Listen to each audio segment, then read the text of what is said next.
Hi everyone, bit of a big project for me at the moment, changing gearboxes in my AE86. Just as a bit of an idea of what I'm doing, so this is an original T50, that's what comes in like the Aussie delivered AE86s. It's not really strong enough for what I want to do. It's a turbocharged 4AG ZE. What I'm actually going to is a Holinger SG 6-speed sequential dog box. For a period I did actually have a Quaife sequential gearbox in, but that was a little bit, it wasn't quite strong enough for the horsepower I've got now.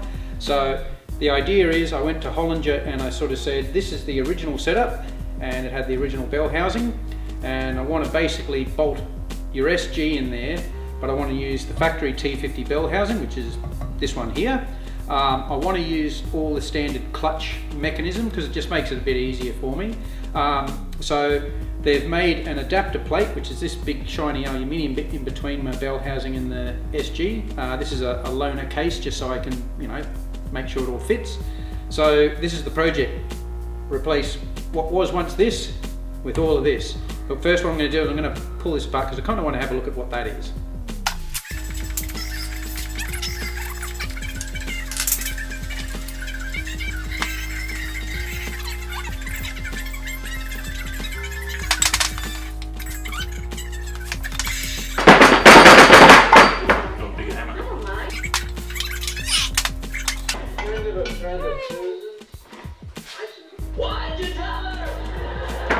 So that's the bit Holinger has made, so that's the adapter.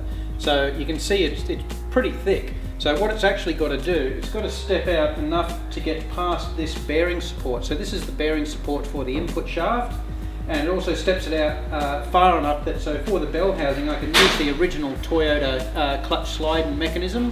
So yeah, again, makes it nice and easy for me.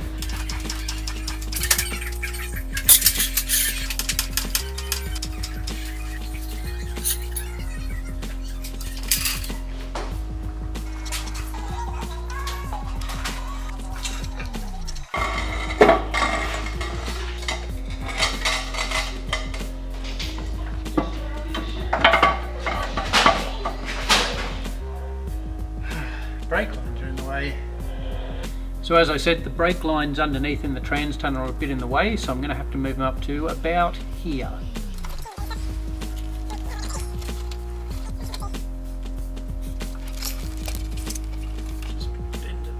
Okay, I actually have to cut out a fair bit of the trans tunnel here because of the length of the Holinger gearbox.